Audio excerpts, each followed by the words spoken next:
Everything that human beings have ever accomplished is a product of the machinery inside our heads.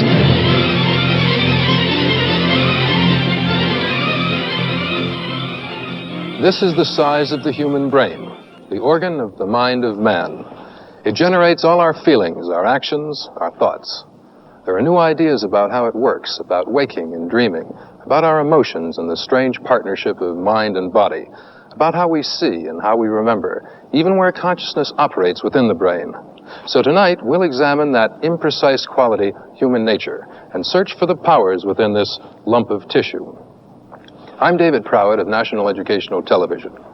The life of the mind is still deeply mysterious, and some of the distinguished contributors to this program will dispute the approach we've chosen. But it leads us, at the very least, to remarkable new discoveries about the mind of man. Our search begins here in London and will take us around the world, not only to Western Europe, the United States, and the Soviet Union, but to India, too, where the yogis say they can exert amazing mental control over their bodies during meditation. In New Delhi, we begin our first experiment.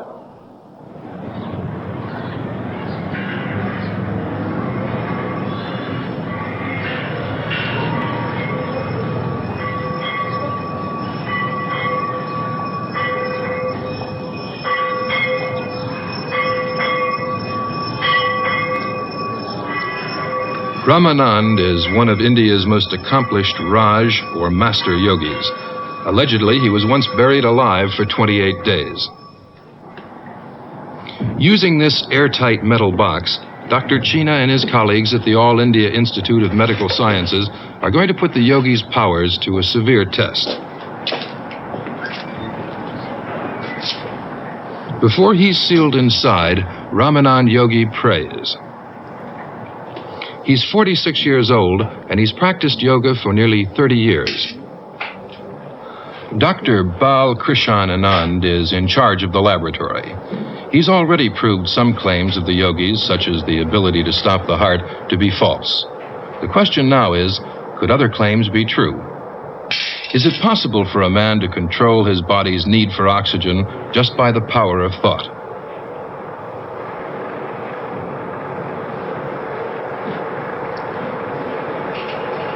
These wires will measure electric rhythms in Ramanand Yogi's head. They'll be the main guide to the state of mind during this remarkable experiment. And for recording the yogi's rate of breathing, this tube. One problem Ramanand faces is the suffocating effect of carbon dioxide, which will build up as he breathes the air inside the box. An untrained man would be fighting for breath within a short time. Andar chaliye. Chaliye andar.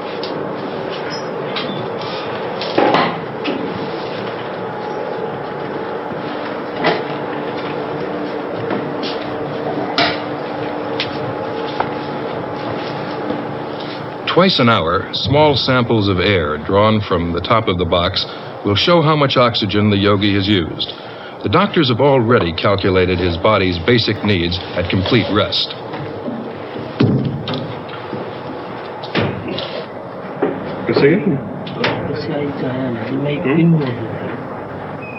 These leads from head and body will inform the experimenters instantly about his condition.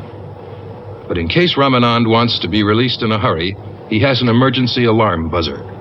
Yogi ji जब ये button दबाएगा बाहर आवाज आएगा तो उससे हम आपका बक्स खोल देगा इसकी आवाज ऐसे आएगा तो इसको ऐसे दबाना है ये ऐसा दबाना चाहिए हाँ ऐसे दबाना है और जब हमें आवाज आएगा तो हम आपको खोल देंगे. Everything's ready now for the box to be sealed. I want to get started.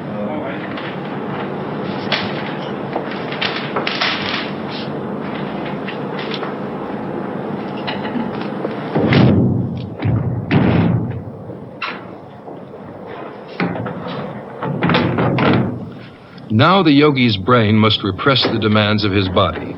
No air can seep in here as it did through the dirt when Ramanand was buried underground.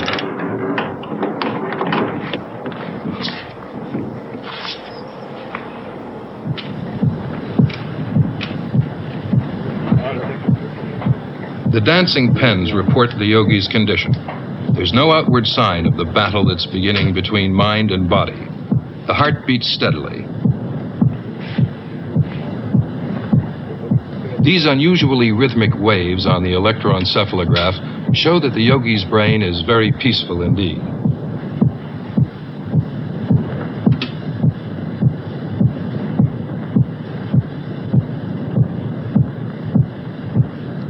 What will the result be of Ramanand's strange journey into the depths of his being? We'll go back to Delhi later to find out and to see what it means for those of us who aren't yogis. Because you at home are the real heroes of our story as owners of this machine. It's inconceivably more complex than the mightiest computer, yet it weighs only 3 pounds and it fits snugly into your skull. It's the most subtle of all the works of nature, an end product of billions of years of evolution. The brain doesn't work in isolation. It's both servant and master of our bodies. Every experience, every sensory impression, every thought we've ever had, every second of every minute of every day has left its influence. It inherits 50,000 years of human progress and tradition. The brain itself has not changed since our forefathers lived in caves.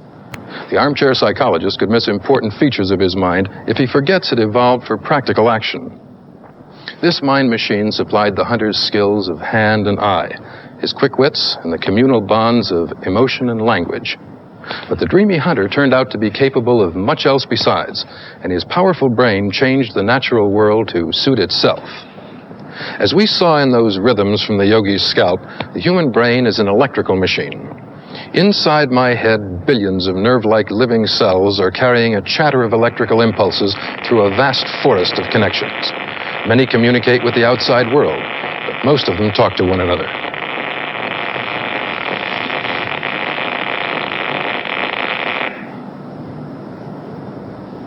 Messages passing from one brain cell to another have to jump a narrow gap between them.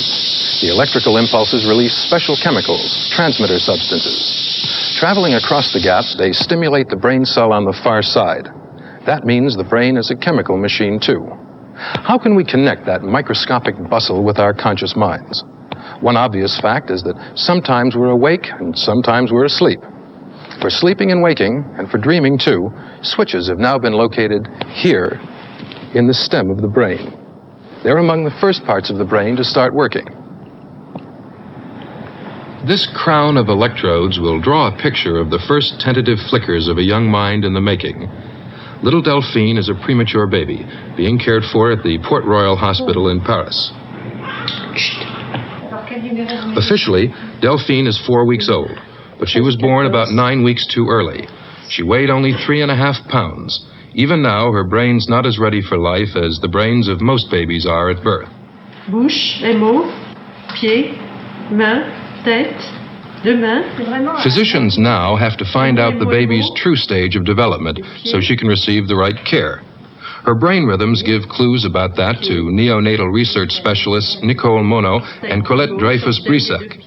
It was Dr. Dreyfus-Brissac who discovered the telltale changes in brain rhythms of premature babies, indicating their true ages since conception. This baby is already old enough to show the typical pattern of quiet sleep.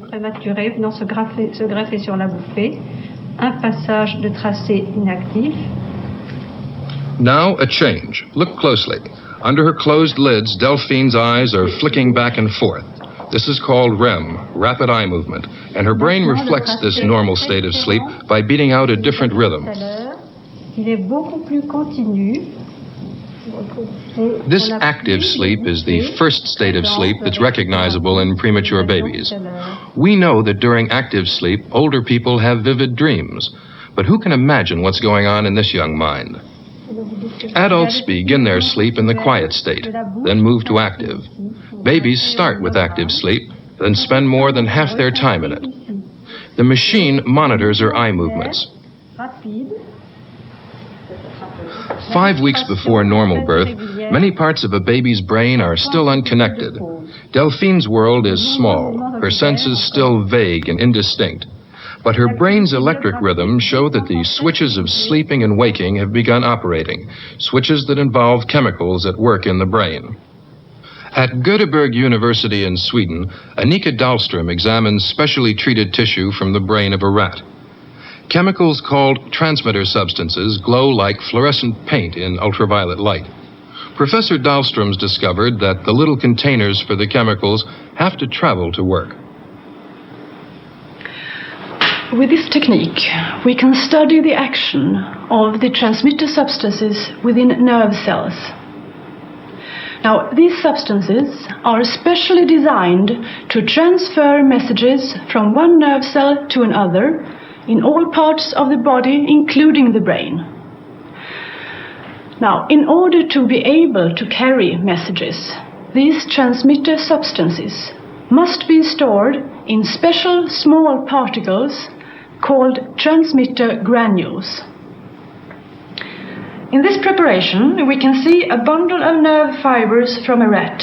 A thread was tied around this bundle at the dark area to the right. The transmitter granules could not pass this constricted area and are therefore jammed in huge numbers like cars at traffic lights. This preparation shows the nerve endings in the eye of a rat. The transmitter substance is located in the small bags which look like strings of brightly fluorescent pearls. At the Karolinska Institute in Stockholm, Dr. Kjell Fuchse uses the same research technique to see how drugs work. These are brain cells in a normal rat, with the colored transmitter substance gathered inside them. But if a rat's had a dose of a stimulant like amphetamine, the whole area is washed with transmitter substance, which is leaked out of the cells. This is how amphetamine attacks the brain, by overstimulating it. Here's another section of normal brain tissue, showing typical weak fluorescence, and here's the effect of LSD, a drug that's particularly damaging to reason. The brain bottles up the transmitter substance in an effort to protect itself, according to Dr. Fuchse. But even so, it can't escape the madness produced by LSD triggering certain brain cells. The natural transmitters have drug-like influences themselves, as shown by research on sleep at Lyon in France. This is Dr. Michel Jouvet. Well, like most hunting animals, cats sleep a great deal. And usually at midday in Europe, cats sleep and dream. Here is a typical pose of a sleeping cat. But this one, as you can see, is very wide awake. We have given both of these cats a big dose of amphetamine, a PEP drug. This one won't sleep for 12 hours.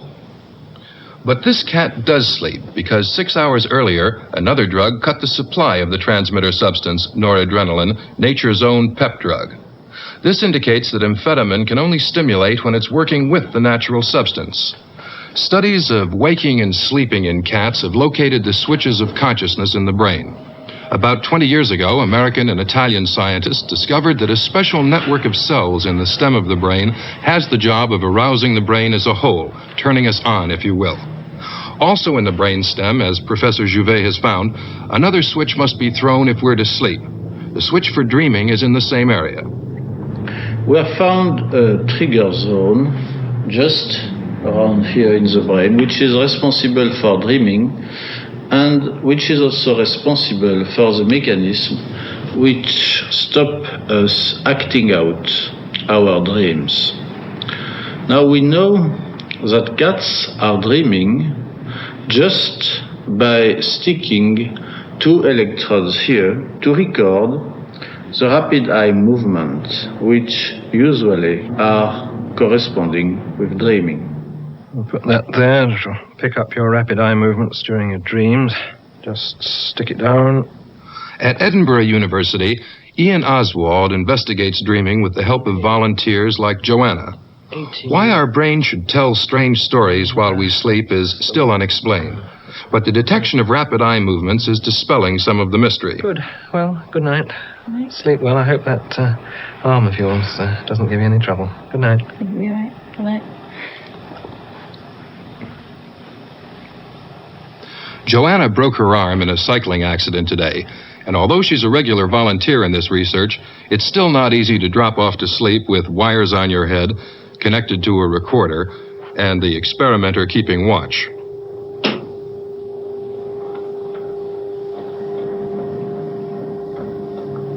The machine that records Joanna's brain rhythms and eye movements will use more than 1/4 of a mile of paper before morning. Mental life goes on all through the night. Joanna's passing into her first hour of quiet sleep, a time for the repair of the body. If you're a specialist in sleep research, you lose a lot of sleep yourself.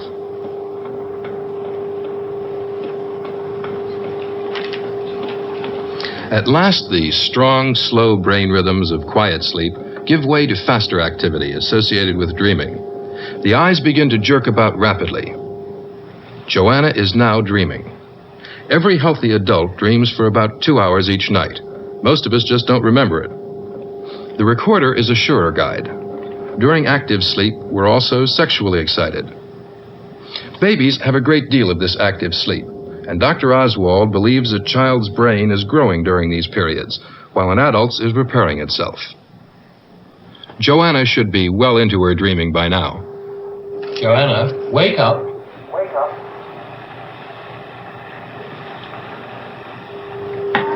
Have you been dreaming?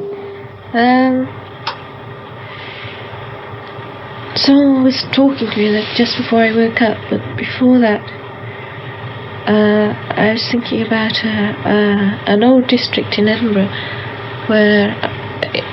which was suddenly becoming named public place because everybody could go there and talk about anything they liked, and therefore it was at the service of the public. And then these two strange beings arrived, looking like pirates, and smashed two bicycles together, and were sort of dancing up and down on the bicycles, and a crowd of people were watching and telling themselves seriously that they were being educated by watching this. Joanna dreamed of bicycles after crashing on one herself. But why of pirates? Our nighttime creativity defies explanation so far. But it turns out that dreams are most vivid at particular times. For instance, in women just before menstruation, and in people giving up sleeping pills. The brain's more democratic than experts used to think. The brainstem, down here, is a channel selector and volume control for all these executive regions on top. We've also heard about chemical influences on the brain by natural transmitters and by drugs. Of course, alcohol and other traditional drugs told of a chemical factor in mental life long before the potent new drugs appeared. But seeing how amphetamine and LSD attack brain cells to produce states resembling insanity may help to dispel any glamour that remains in taking them for kicks. Some of the mind drugs are very valuable in psychiatric hospitals, but their abuse by healthy people is terrifying. As researchers find out more about how the drugs work, antidepressants, stimulants, tranquilizers, psychedelic drugs, we can expect to see ever more potent and specific agents. So if we don't lick the problem of abuse quickly, it may get past solution. People could become chemical automatons, changing their moods with a chest full of pills. Memory. That's what we turn to next. A most important ingredient of the human mind, but not easily accounted for. The Montreal Neurological Institute in Canada is a famous hospital where surgeons often have to remove diseased parts of the brain. This is the right-hand side of a living human brain exposed during an operation for epilepsy. The patient stays awake and reports his feelings while an electric probe explores the brain surface. The surgeon can then cut out large portions of brain tissue without harming the patient's memory or mental powers. Memories are somehow scattered and repeated in the brain. But you have to be careful. Two regions under the side of the brain turn out to be essential for laying down new memories. In one grim case in the United States, a surgeon interfered with both these regions in a young epileptic. The man concerned can remember almost nothing that's happened to him since then for more than a few minutes, the span of what's called the short-term memory. In the normal brain, learned information passes from that short-term memory into the more permanent record of long-term memory. It takes an hour or more to consolidate it. During that time, items of information like the name and face of someone you've just met somehow change the very fabric of the brain, so you'll recognize him in the future. How does it happen? That's one of the most basic questions you can ask about the machinery of the mind. The commonest opinion among the experts is that learning and memory depend on changing or reinforcing particular connections between brain cells.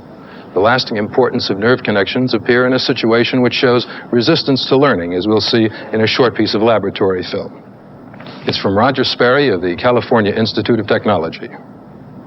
A tadpole had pieces of skin on its back exchanged left to right and right to left. Now the frog's grown up. When he's tickled on the right, he scratches himself on the left. But if he's tickled where the skin's not been crossed, he scratches the correct side. From the lower piece of skin, the nerves are still saying left side. Some process in the growing frog made sure that the nerve connections with the brain corresponded to the original positions of the skin. There must be some kind of chemical tag on the nerves. Does another kind of tagging allow for altering connections during learning? The search is on for chemicals involved in the learning process. This rat is right-handed. It's clear which paw he uses, given a free choice. But he's going to learn to use his left paw. Here at the University of Göteborg in Sweden, they've used this procedure many times to find out what chemical changes take place in the brain during learning. Now the rat can reach the food pellets only with the left paw. He has quite a difficult task, like that of a right-handed human trying to write with his left hand.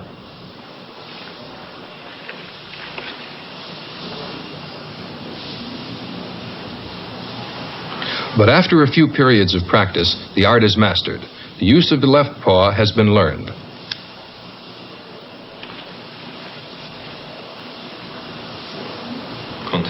Dr. Holger Hidén on the left here and his colleague, Dr. Paul Lange, developed special techniques for finding the chemical changes that took place in the rat's brain during learning. Their work focuses on the region of the brain which is the first to be engaged when the rat's learning to change paws. It's one of the regions that's known to be essential for memory, the hippocampus. For this training session, the rat's been given an injection of a radioactive chemical. Now, protein forming in his brain will itself become radioactive. And that's the key to this extremely delicate analysis. In this tube is material from about 200 cells from that particular region of the rat's brain. There's less than 1/millionth of a gram, the weight of a gas bubble in a glass of soda water.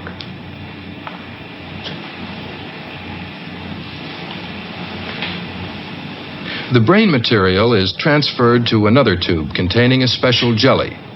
The material will now be electrically drawn into the preparation. Since different kinds of protein molecules in the brain material travel into the jelly at different speeds, they'll now be strung out like runners in a very slow race.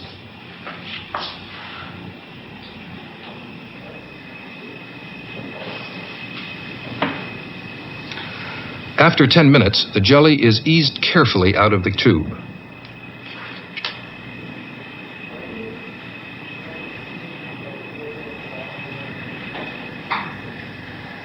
Then it goes into a stain, which will make the proteins visible. Bands in the jelly represent the different kinds of protein extracted from the rat's brain cells. This instrument measures the darkness of each band and gives an indication of the amount of protein in it.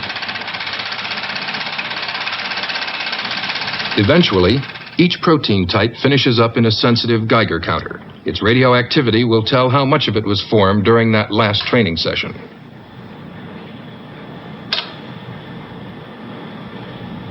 The experiments in Dr. Hidén's laboratory suggest that the learning brain makes extra amounts of a particular protein.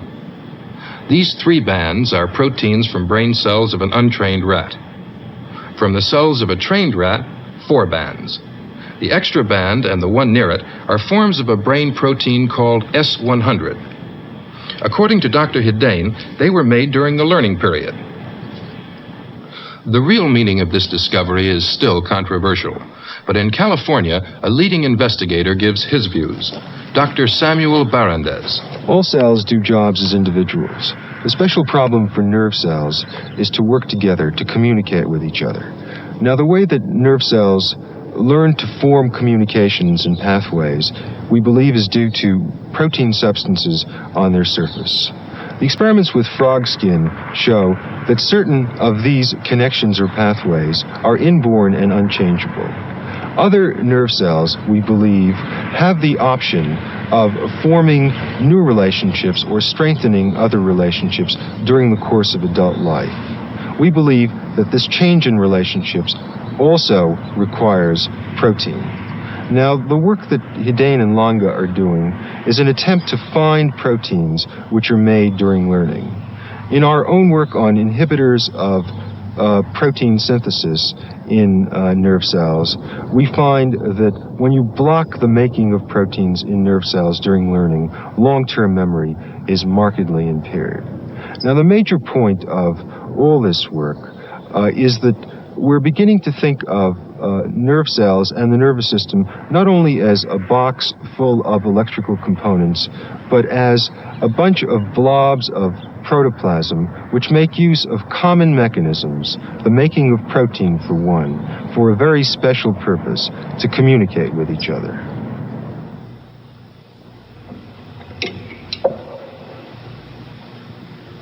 We're going to listen in on a cell engaged in communication. At the State University of New York in Buffalo, scientists are exploring a part of the brain which learns, then controls complex physical movements. Their research is also helping to solve the mystery of memory. This tube of glass is about to become a delicate instrument fit for eavesdropping on brain cells. The fine tip of that tube slides gently into the brain of an unconscious cat. Bearing an electric conductor, it eases through the dense forest of living cells. This microelectrode, as it's called, can distinguish the electrical pulses of a single cell, the chatter of one individual in the vast population of the brain.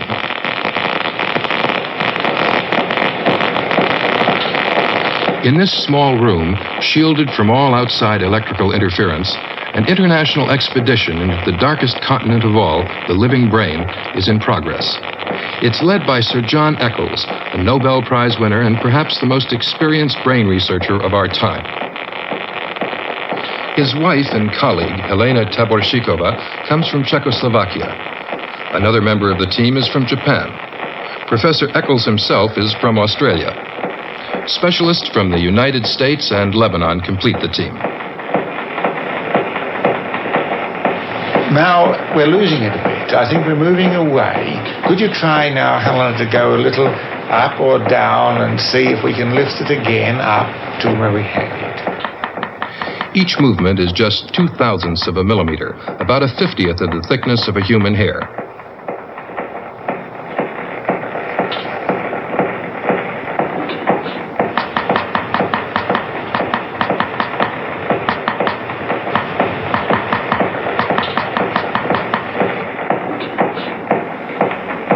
Yes, there's the pulse coming up now. That should be climbing fibers, I think, shouldn't it?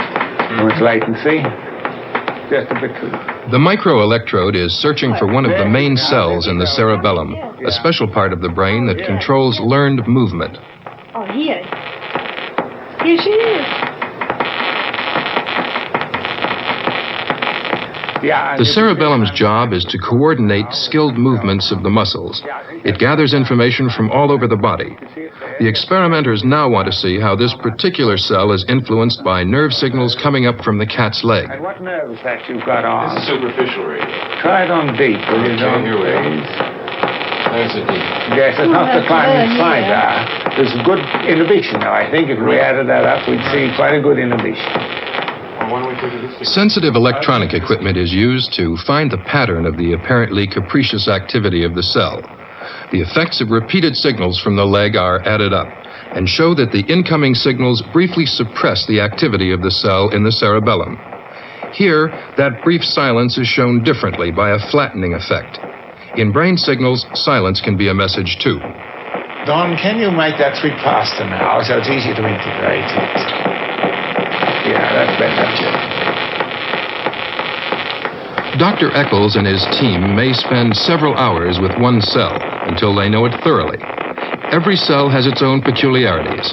This particular one is one of the output cells of the cerebellum, which sends instructions to the muscles during a skilled movement. That's a very nice cell indeed. Dr. Eccles and other investigators have drawn the first detailed wiring diagrams of part of the brain. In the cerebellum, a pattern of cells is repeated many times. A British theorist, David Marr, has suggested how this living machine learns to control skilled movements.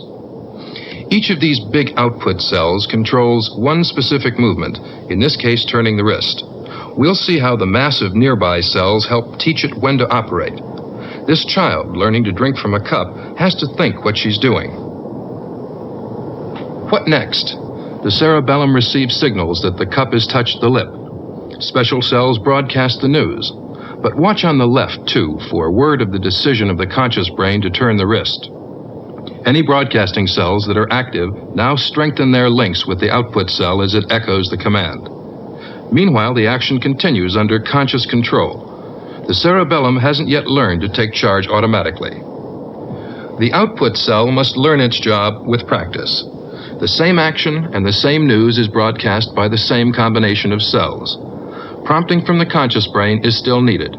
Turn the wrist now. But it makes those links stronger still. Again, the action proceeds under conscious control. After enough practice, the cerebellum is ready to take charge itself. The news of cup-touching lip, broadcast by the same set of cells, turns the wrist without any conscious decision, because the links are now sufficiently strong. Turn the wrist now. The order goes out to the muscles, and the cerebellum has learned another skilled movement. Many circuits like this take part in drinking from a cup, and one circuit can be needed in hundreds of different actions. It can learn to respond to news of other situations. For example, the wrist has also to turn when we strike a match. Now, a different pattern of signals will trigger the same action. In a most economical way, one group of cells stores information about many different tasks. The same principles may well serve in other parts of the brain for learning and remembering using comparable circuits of cells. But that isn't the whole story about the control of movement.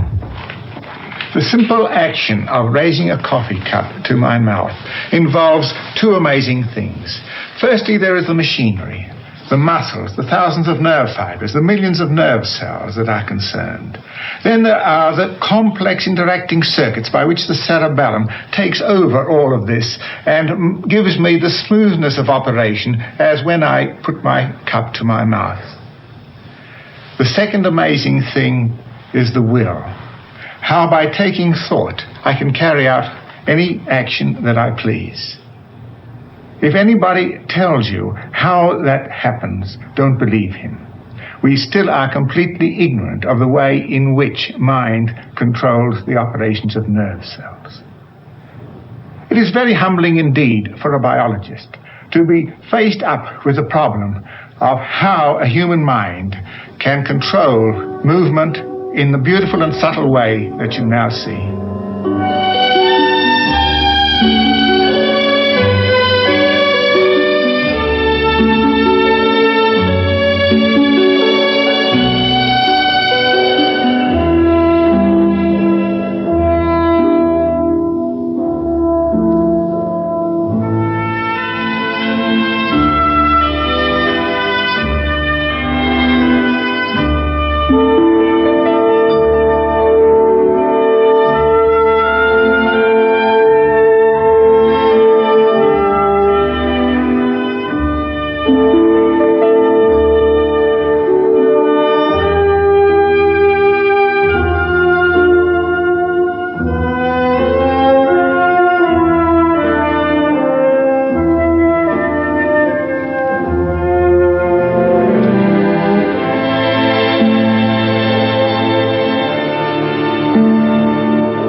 That was Maria Krejčířová from Czechoslovakia. The question of how the brain learns was baffling only a few years ago. We've seen that it's gradually yielding to new discoveries. The regions essential for implanting long-term memory, the way the same regions in a rat make special proteins during learning, and how the cells in another part of the brain remember past activities by strengthening their mutual connections. But the brain might not bother to learn anything if it didn't have motives for doing so.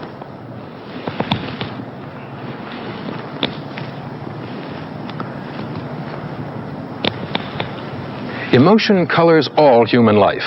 Love and lust, appetite and ambition, fear, mirth, aggressiveness. These are products of the living brain, especially of its central regions. And here, the brain's strongly coupled with the body. Excitement makes the heartbeat faster. Hunger or high blood pressure can make a man irritable. Emotions are sometimes vicious and disabling.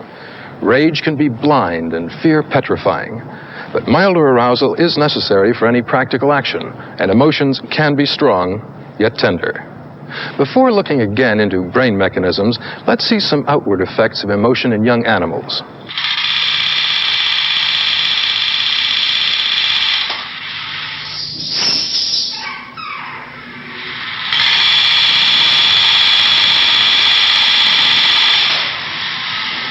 When there are monsters around, this young monkey clings to his mother. He was reared as an orphan, and this cloth-covered stand took the place of his natural mother. He clearly prefers it to the more lifelike doll in the same cage. At the University of Wisconsin, Dr. Harry Harlow has spent many years finding out how the capacity for love and friendship develops in young monkeys. These youngsters have grown up with cloth mothers, but they're accustomed to playing with other monkeys of the same age. Psychologists often say that boys and girls learn their differences in behavior from adults, but Dr. Harlow finds the differences are inborn. Young monkeys who've never met an adult play in characteristic style according to sex. These are young males. Young females simply don't wrestle like this.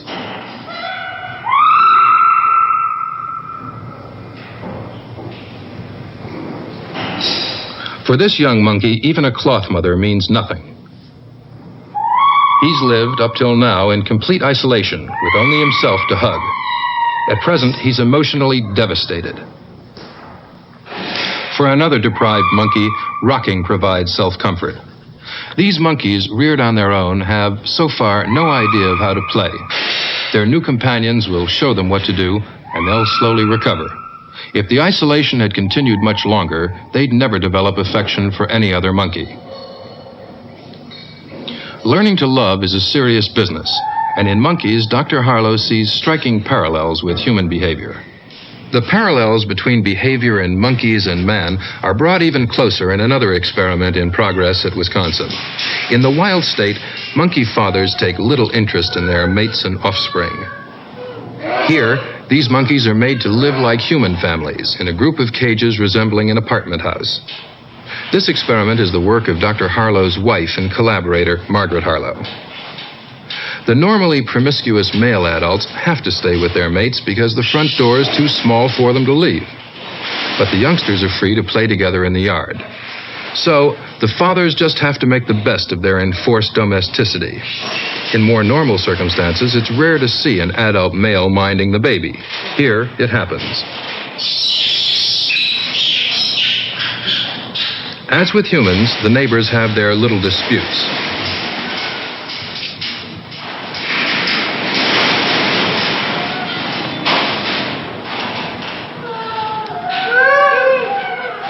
The psychologists at the University of Wisconsin who arranged this unnatural kind of life with father are surprised at how well all the monkeys have adapted to it. The basic human family of father, mother, and children may not be as strange an arrangement as some people think. The young monkeys in particular seem to benefit from the family grouping. According to Mrs. Harlow, they're the most self-confident youngsters she ever observed.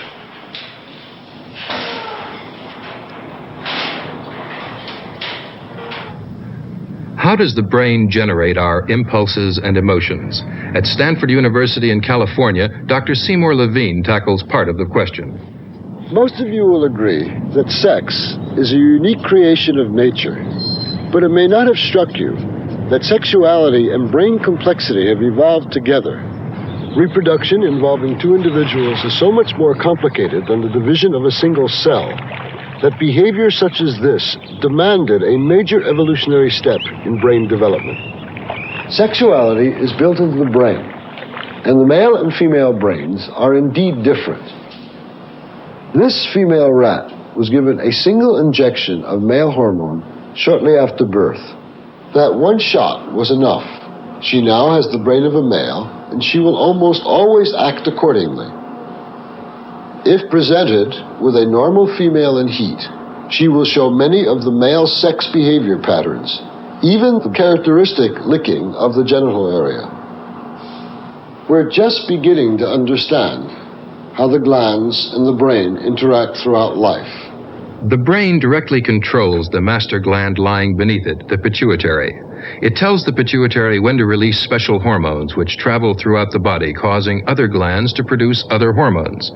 The blood carries those hormones all over the body into the brain, where they influence behavior.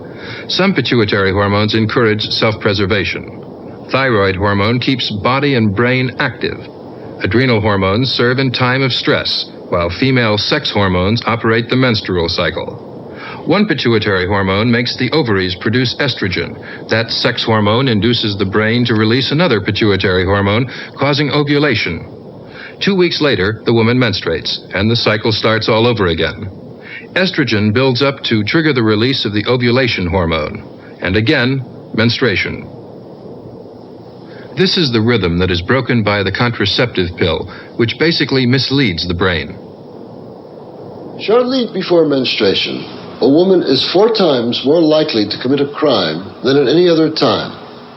There is also, during this period, a marked irritability and depression. Now, the cause of these emotional states appears to be that at that period of time, there is a sudden shift in hormonal levels prior to the switchover to a new cycle. This is the area of rat brain controlling the pituitary, the master gland that regulates the hormones of the body. The green fluorescence in the outer layer shows the chemical transmitter dopamine. And this is from the same area of a pregnant rat. And notice the absence of transmitter in the outer layer. We think that this is due to the fact that the brain is so busy inhibiting the pituitary to release eggs from the ovaries that it's using up its transmitter at a higher speed. And this general region of the brain, which so powerfully controls the chemistry of the body, is called the hypothalamus. Our basic drives come to a focus in the hypothalamus, a region near the top of the brainstem no bigger than a thimble. Activity here can cause aggressiveness. The sexual drive starts here. When we're thirsty, it's this region that says so. Here, too, are the dieter's controls, switches for hunger and satisfaction. The brain also has its pleasure centers. In return for electrical stimulation here, laboratory animals will work until they drop. Yet the hypothalamus is only one cog in the complex machinery of emotion. Squirrel monkeys use a wide range of actions and calls as signals of emotion. This male is the ruler of his little colony. But he has a surprise coming today. Dr. Manfred Maris is going to challenge the dominant male's authority.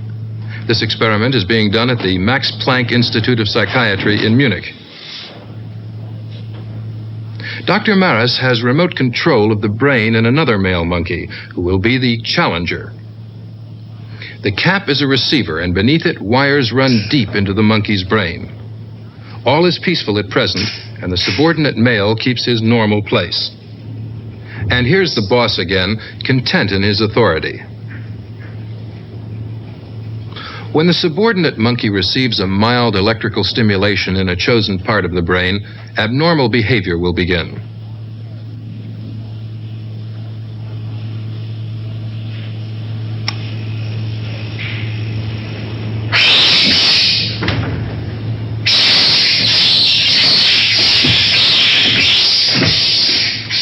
Brain stimulation off.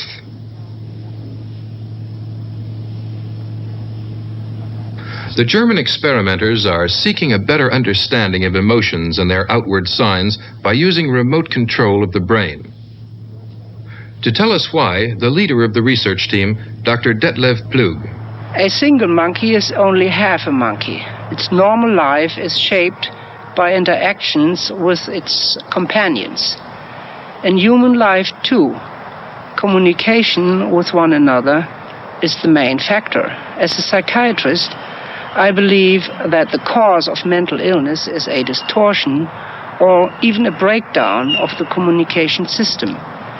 But the human communication system is very elaborate, and we can't experiment with patients.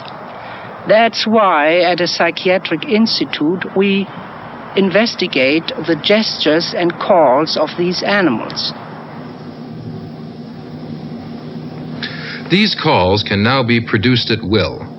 Uwe Jürgens has mapped the regions of the squirrel monkey's brain involved in different calls. No other monkey has so large a range of sounds, and electrical stimulation can evoke them. The brain's being stimulated here, but in fact that same call can be evoked anywhere in these regions. It denotes general aggressiveness. Similarly, stimulation anywhere here will produce this call. It's a sign of high excitement.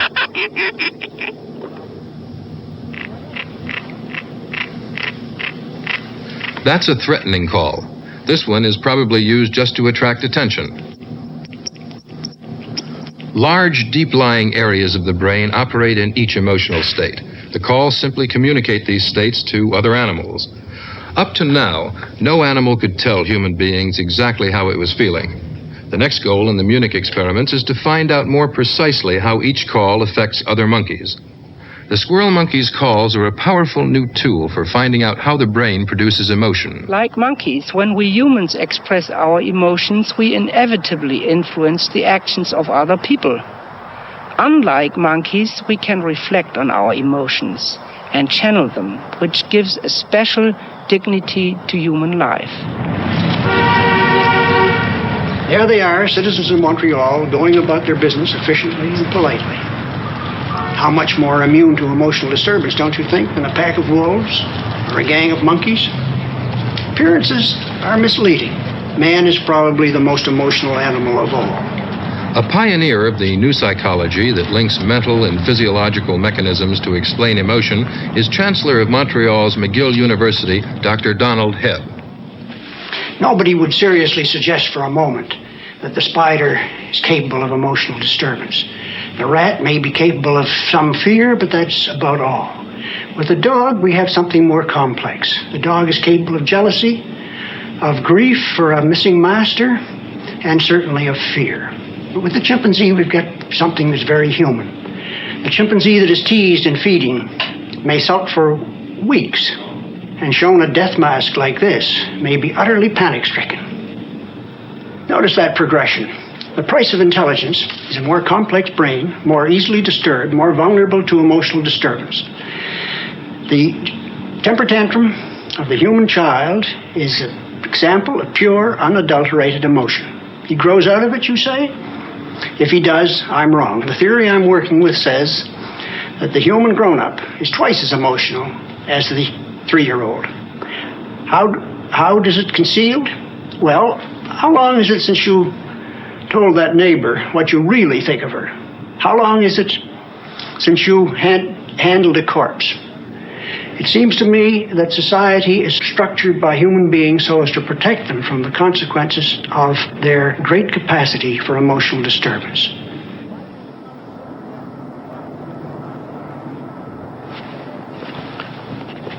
Dr. Hebb, who was just talking to us, paid healthy students good wages simply to rest on a bed like this, with nothing to see or hear or touch. They were strangely affected lying here. They had hallucinations, sights of marching squirrels or parades of eyeglasses, sounds of a music box or church choir. For those who endured a few days, the world seemed distorted afterwards, and for a while, simple tests were difficult to do. Small wonder that solitary confinement is used in so-called brainwashing. For normal efficiency, human brains depend on a continuous inflow of information. Some need more than others, but we're all vulnerable to boredom on the one hand and to overexcitement on the other. Studying emotion in patients is not a proper matter for surgical experiment, as Dr. Plug declared. But 1 or 2 clinics elsewhere have put wires deep into human brains to produce emotional effects by electrical stimulation, as in those monkeys we saw. However these experiments strike you ethically, such cases confirm that the emotional machines in human heads are like other animals, and hormones flowing in the blood influence our mood and conduct. So is man some kind of chemical robot? Should brain research make us scornful about human nature? Happily, as we're going to see, new discoveries restore the balance between mind and chemistry. But don't forget a much older token of human ability to master the outward signals of emotion, the art that every actor has to learn.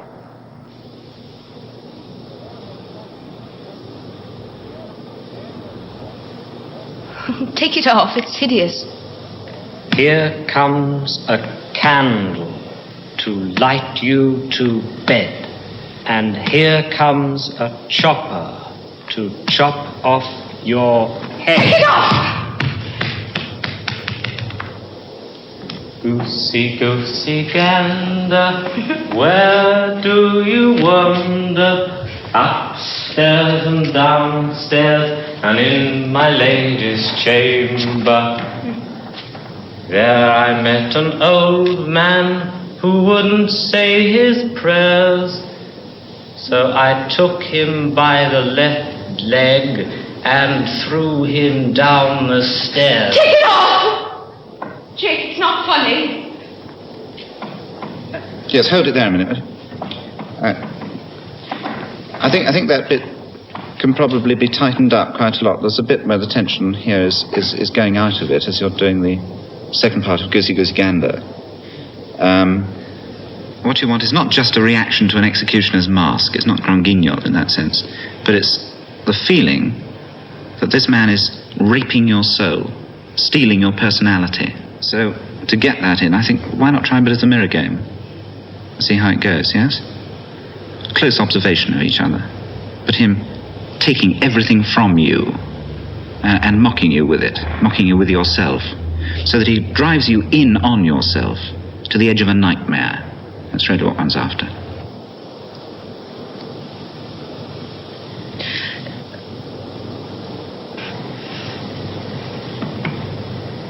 Please take it off. Please take it off.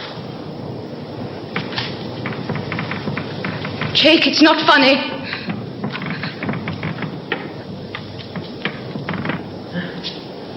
What are you going to do? Go on.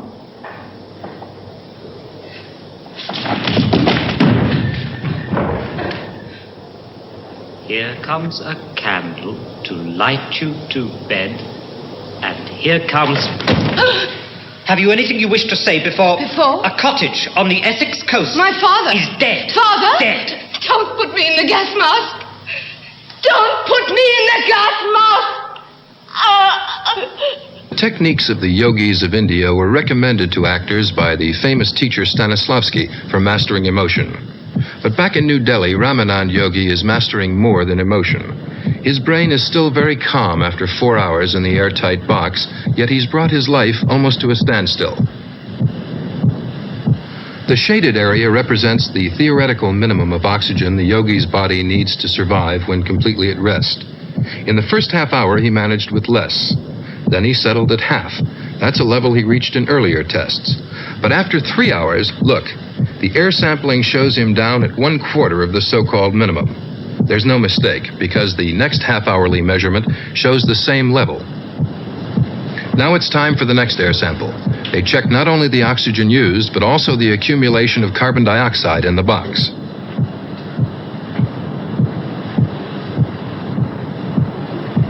But already the team at the All India Institute has found that the yogi, strictly through mental control, can cut his oxygen requirements far below the theoretical minimum.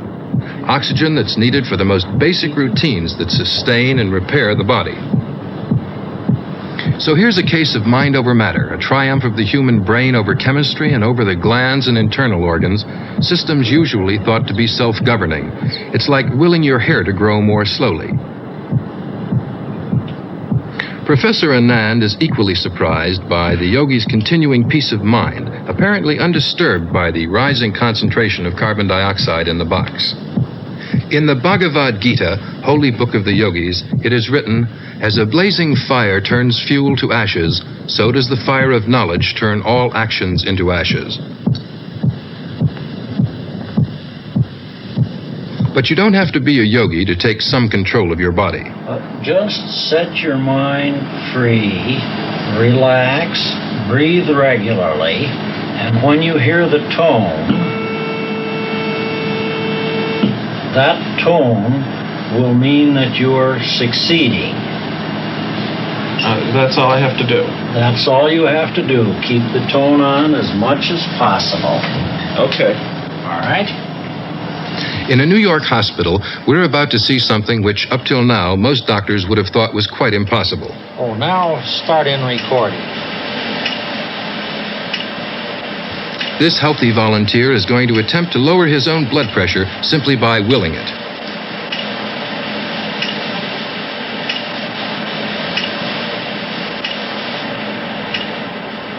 Coming down. Good.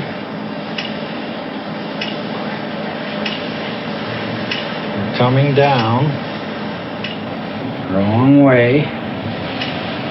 Better. Now you're coming down. Down.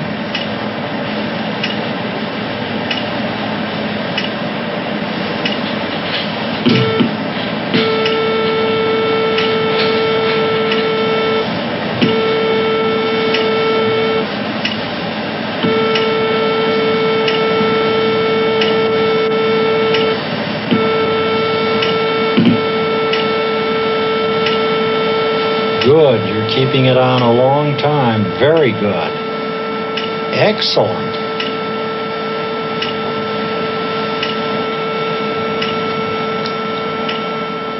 In charge of this experiment is a leader in modern experimental psychology, Dr. Neil Miller of the Rockefeller University.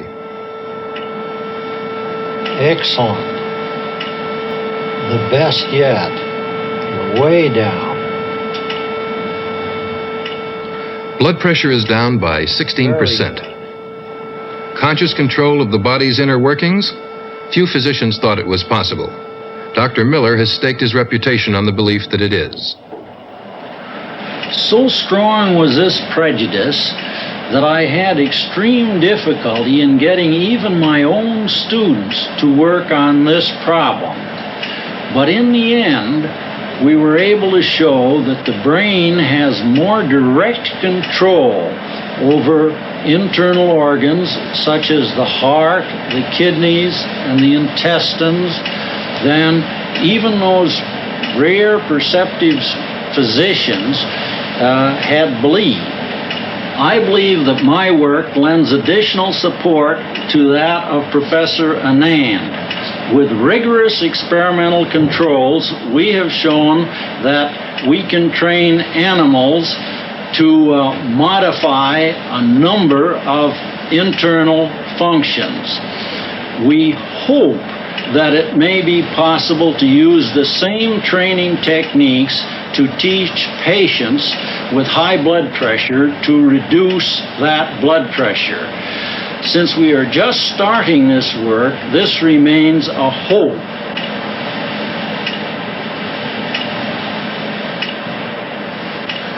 Dr. Miller speaks modestly. His work could mean a revolution in medicine when its full import sinks in.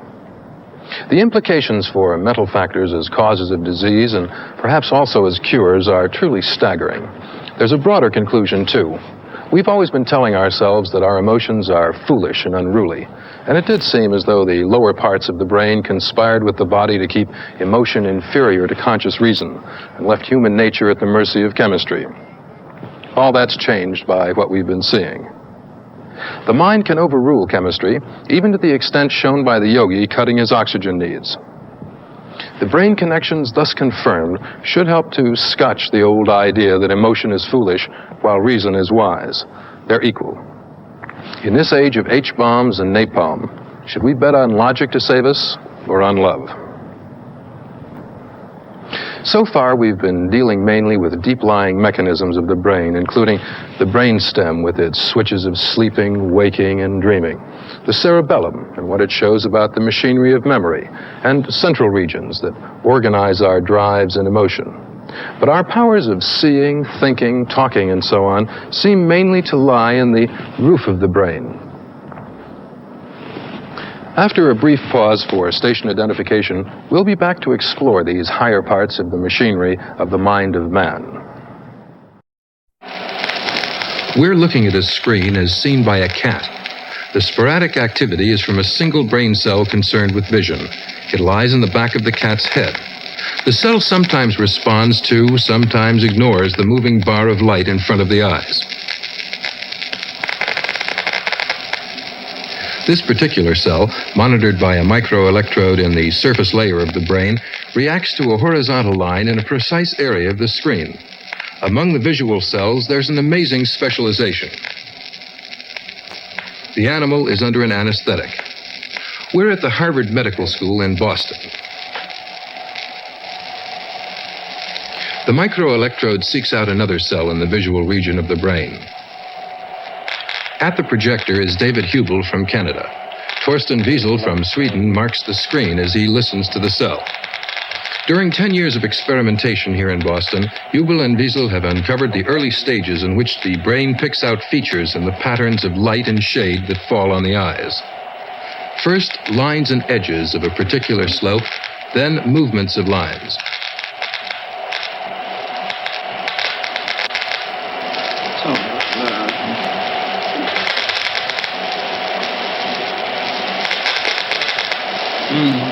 In this case, the cell responds to a sloping line moving in either direction.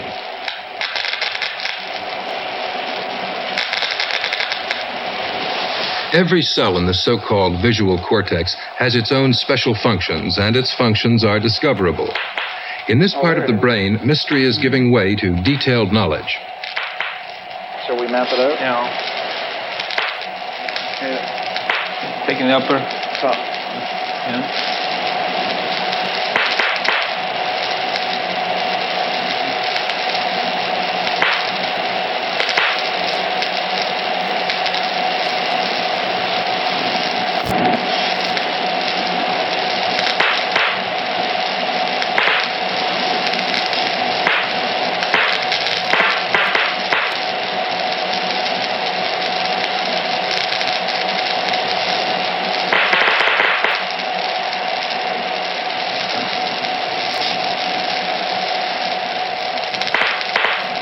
This cell turns out to respond to a bar moving one way, but not the other.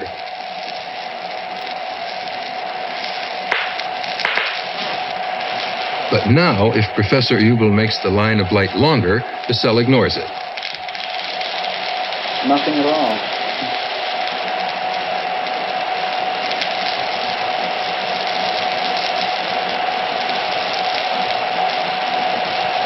With this degree of specialization in feature detection, it's easy to understand why the brain needs so many millions of cells to operate.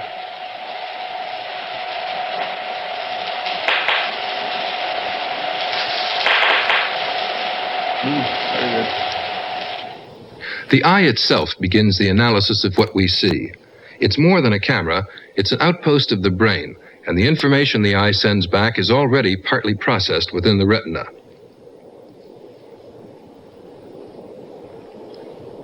Millions of sensitive detectors react to the light focused on them, but among them, master cells compare the signals from many nearby detectors and pick out bright spots or dark spots.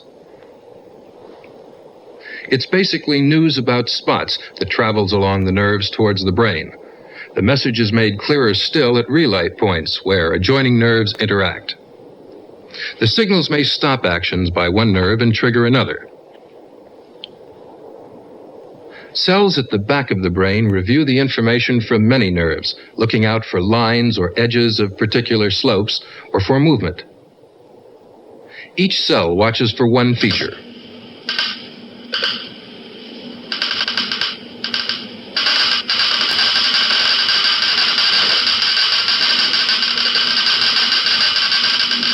Huge numbers of brain cells help to analyze the diamond. As the eyes wander, the image shifts on the retina, and quite different sets of brain cells take over. But some cells found by Hubel and Wiesel hold on to the features even if small movements occur. The brain's begun forming a stable internal impression of the diamond out of ever-changing signals from the eyes. But what the brain chooses to see depends on other factors, the effects of alcohol, for instance. A man's state of mind affects his skill in a visual task. In an experiment at Cambridge, England, a British sailor has been fed rum. Then he tracks a moving needle with the lever. Apart from the rum, there's the noise. Any light that shows, he must cancel without losing track. The sailor's being tested at the Applied Psychology Research Unit, directed by Dr. Donald Broadbent. This kind of experiment helps us to give practical advice on how to lay out the work in submarines or in factories, or on the kind of mistakes that you might make when you're driving a car, even if you've just had a little bit to drink. But in addition, this kind of experiment gives us general clues about the way the brain's working. In this sailor, most of the information which is reaching his eye, or his ears, or his nose, is literally escaping his attention. And stresses like noise or alcohol, as well as emotion and other kinds of excitement, are narrowing his attention. His brain's made a bet, as it were, about what's going to happen next. So when that rare light comes on, he doesn't see it, or he hesitates. Now, attention is the bit of the machinery that decides each moment what it is that you're going to notice, and therefore what it is you're going to do. None of us can take in all the time all the things that are striking our eyes or our ears. For instance, if you've been trying to make out what color my eyes are, then I'm afraid you may have missed some of the finer points of what I'm trying to say.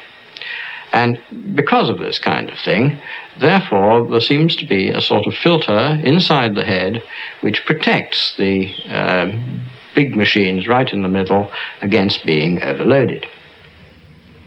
The brain sees what it chooses to see. But how does the chatter of cells in the back of the head become a recognized object? In this case, a turning box. You may see it suddenly turning the other way. Your brain makes instant decisions, right or wrong, about what it's seeing. And what about this object?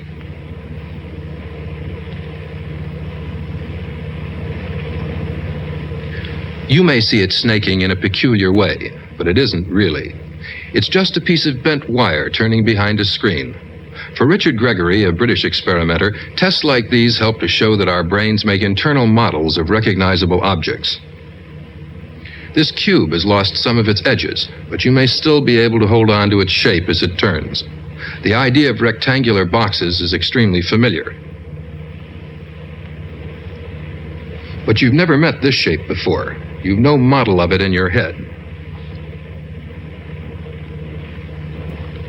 Apparently, we don't see objects just as they are. Instead, our brains make abstract models of them. Nobody knows the precise machinery at this stage of perception, but we don't have to think it's a supernatural process. Even electronic machines can learn to recognize everyday objects. In Edinburgh University's Department of Machine Intelligence and Perception, this object tests the powers of a robot to pick out its special features and say what it is.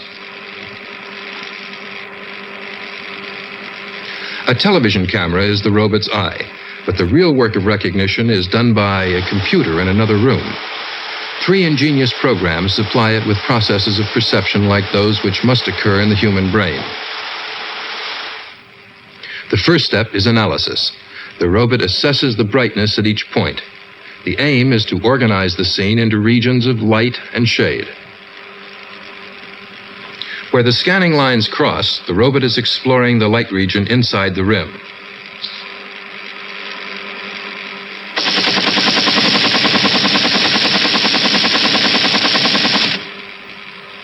A second program relates all the various features, rim and handle, for example.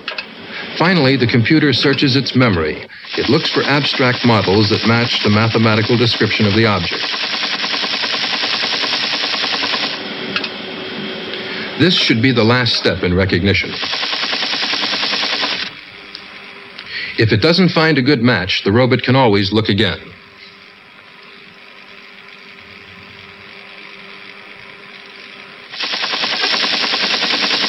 It says a cup, and it took 11 minutes.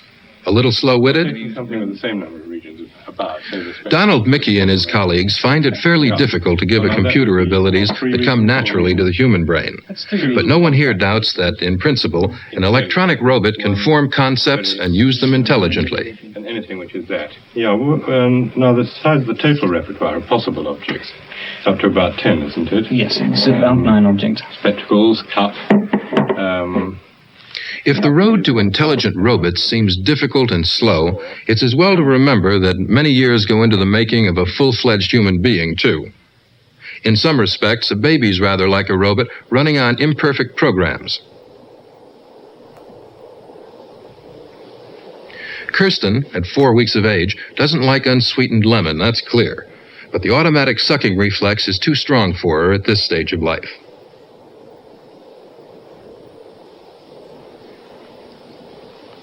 Anne, 14 weeks old, another piece of lemon.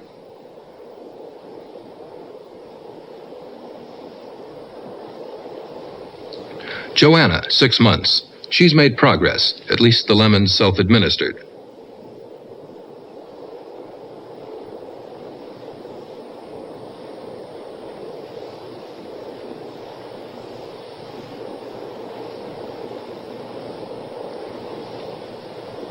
Rachel, 9 months. A sign that our mental powers spring from the tissues of the brain is the way they're switched in one by one as the wiring is completed during childhood. This small program for avoiding the sourness is complete. 12, 13, 14, 15, 16. Good. Now, have we both got the same? Yes. You've got 16 and I've got 16. Is that the same number? Yes. Good. Now, if I pour mine in here, who's got more now? Me. Why have you got more? Because they're all up like that. Yes. Richard is a bright 5-year-old, but his brain's not quite mature enough to grasp that objects don't vanish or appear from nowhere. Who's got most now?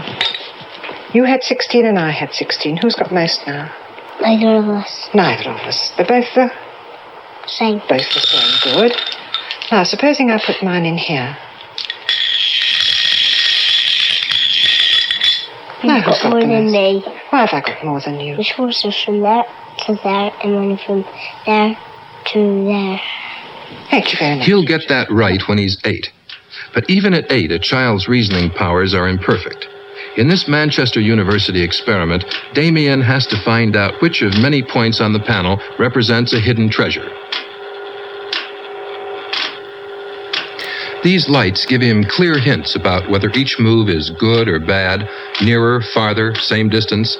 Even so, at this age, a child will rely on feelings and hunches rather than on reason.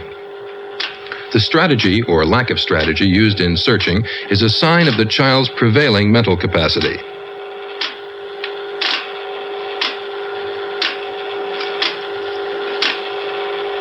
But in the end, Damien locates the right point. Ah, splendid. You found the hidden treasure. For John Cone, the searching mind automatically tracked is fascinating to observe.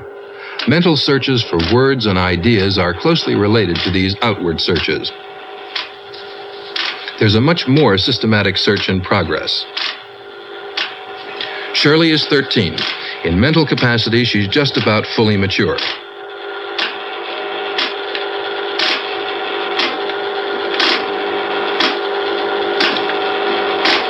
Ah, splendid.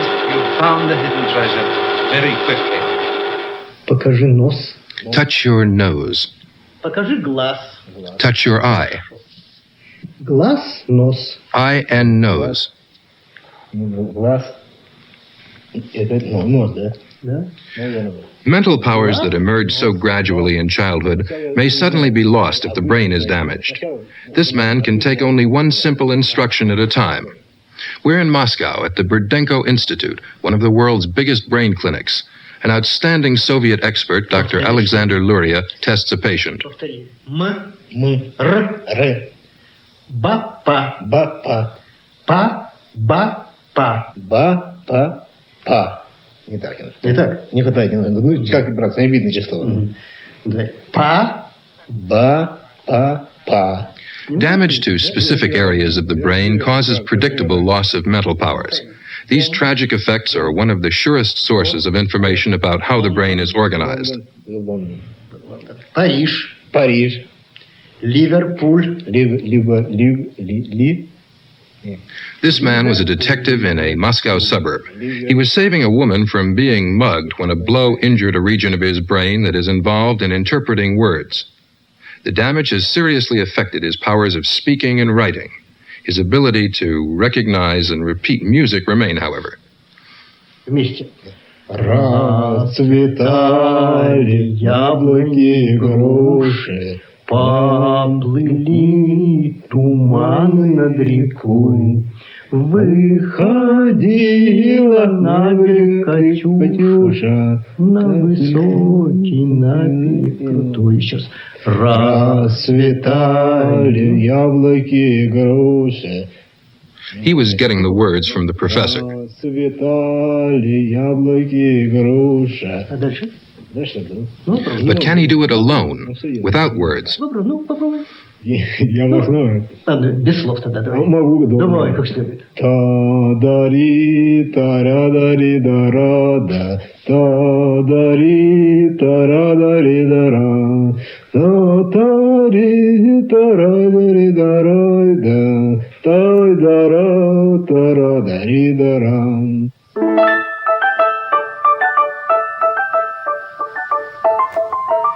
The separation of speech and musical powers in the brain is well known. Another Professor Luria's patient, a Russian composer, Shabalin, wrote this work. He conceived it even after a stroke had left him unable to understand speech. Here was the damaged area. But understanding music occurs on the other unharmed side of the brain. Shostakovich called this composition of Shabalin's the brilliant work of a great master.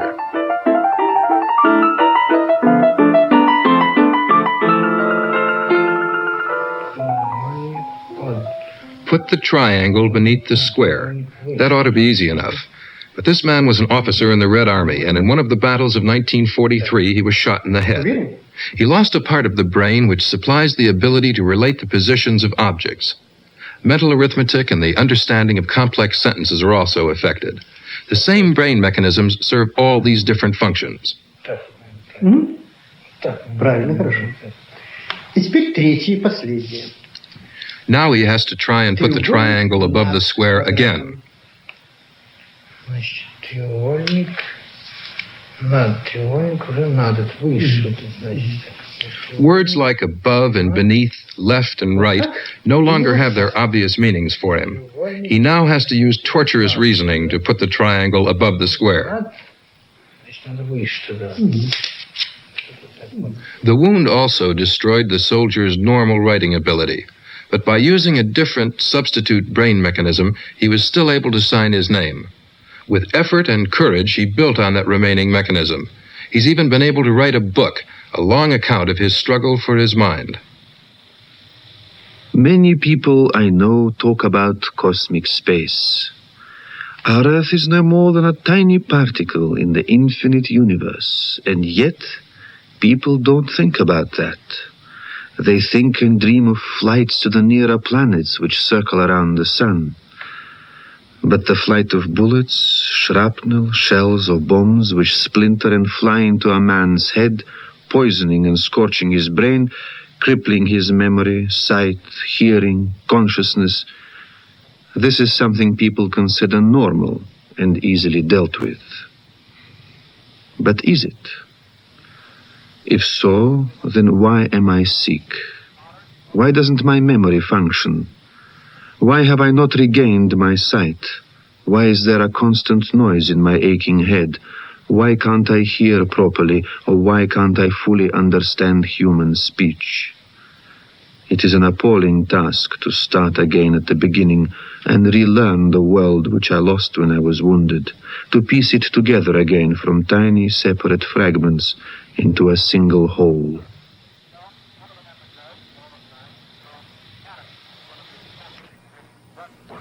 Would you say this woman in the painting was a beggar because she's stooping a little?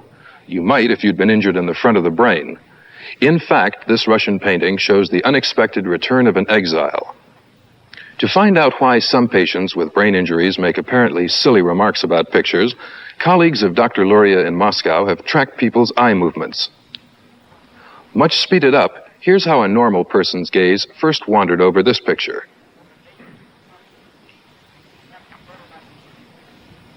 Asked how old the people in the picture were, he studied their faces.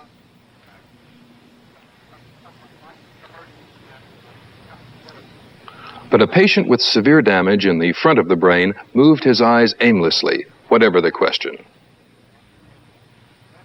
Planning action and anticipating its effect seems to be the work of the frontal lobes of the brain, which are particularly big in human beings. Parts farther back have more specific executive tasks. Back here, vision, as we've seen. Hearing words. Control of movement. And this is the part concerned with relationships, which gave that wounded soldier so much trouble. In young children, some parts of the brain mature later than others do. A wise mother should know that the front of the brain isn't fully developed in a 2-year-old. Even if he understands her instructions, he may be physically incapable of obeying them. We saw examples of how the human mind emerges as the brain grows in childhood. It passes through critical stages, and it can be affected by upbringing.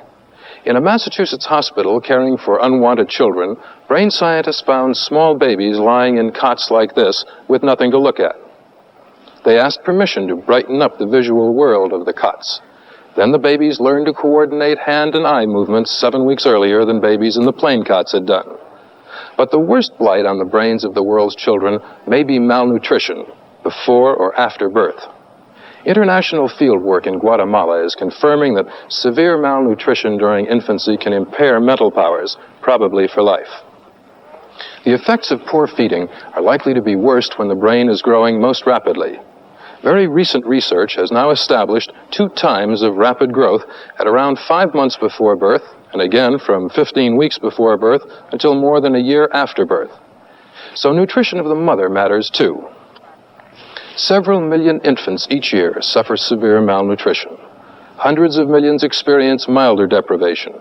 The total loss of human brain power is incalculable. Now let's go back to that experiment in New Delhi.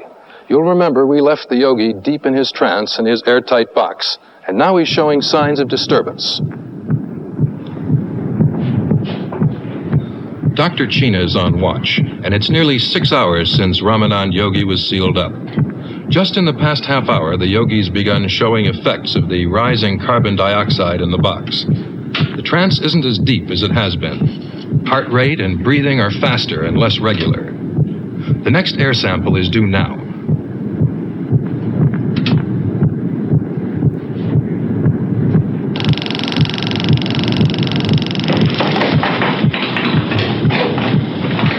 The yogi's come out of his trance, and he wants fresh air, quickly.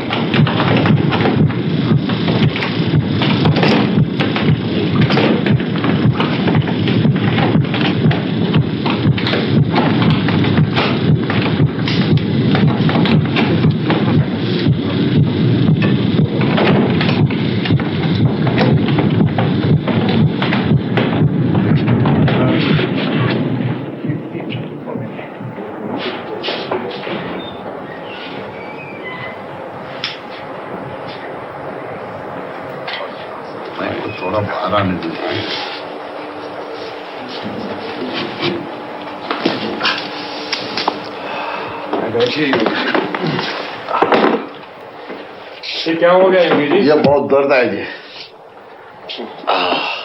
छोड़िए।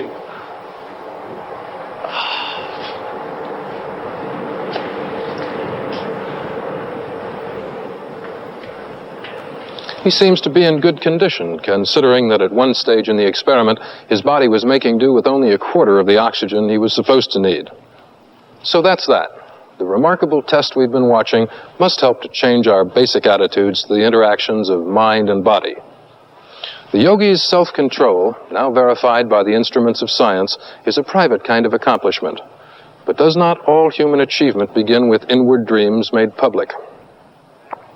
The mind of man has taken charge of the planet that gave it birth, ruthlessly driving back the wilderness, settling in a kind of peace in vast communities, pooling the talents of 1 million brains.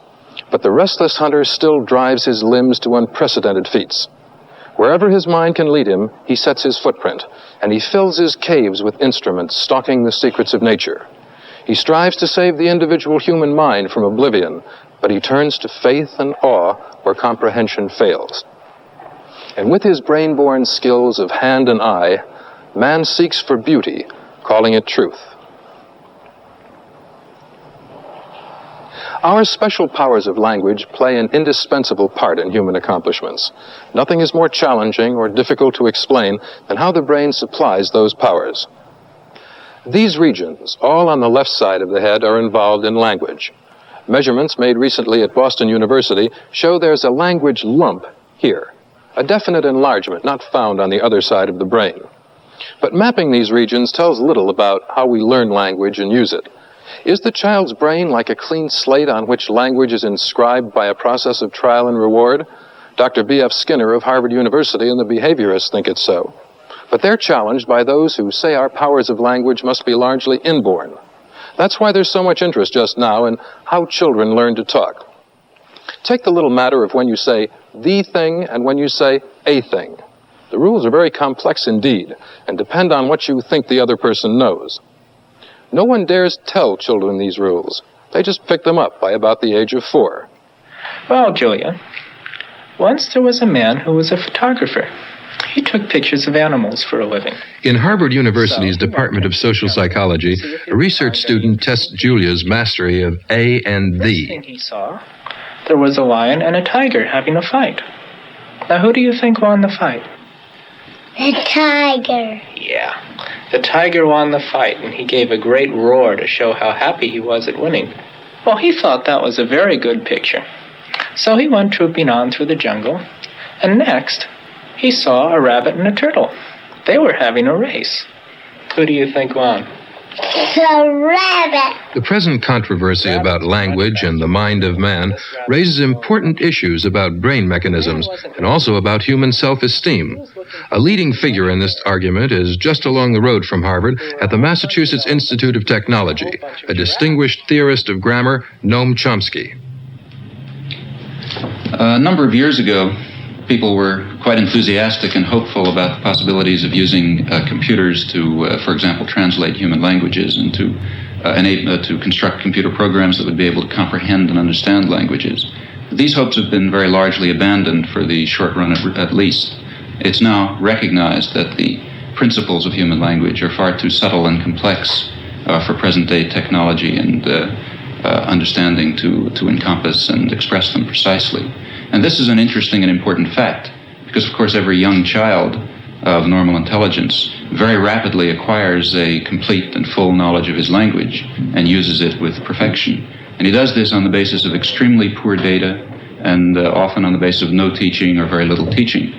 I believe myself that this fact leads us to the conclusion that the major properties of language structure are inherent to the human mind, that they're simply qualities of mind.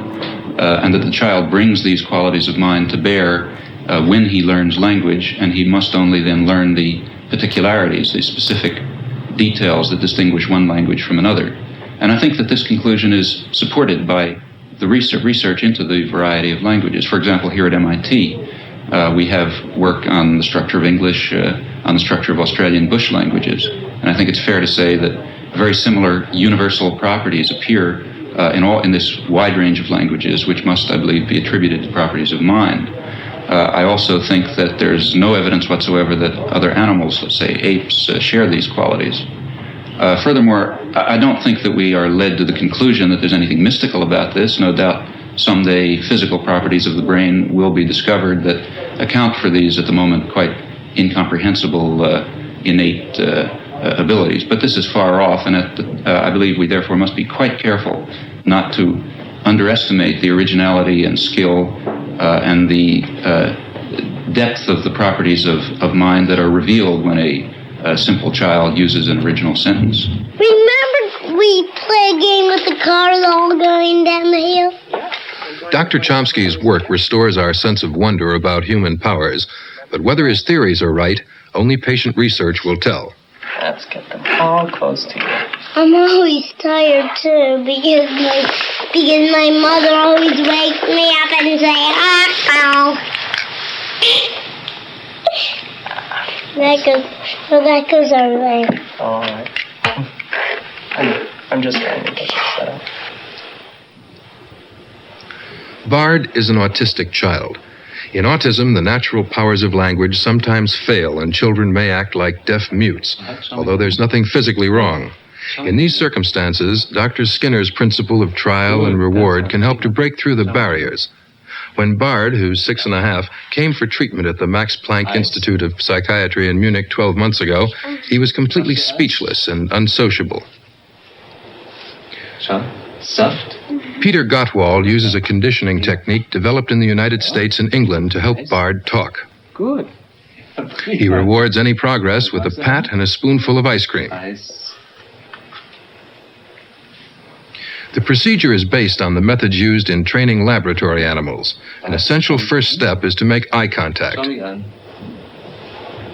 Schau mich an. Gut, das ist gut. Bascha hier. Was ist das, Bart? Nein. Richtig. Gut. Was magst du haben? Gut.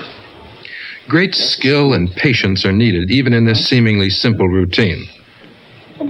Gut. Prima.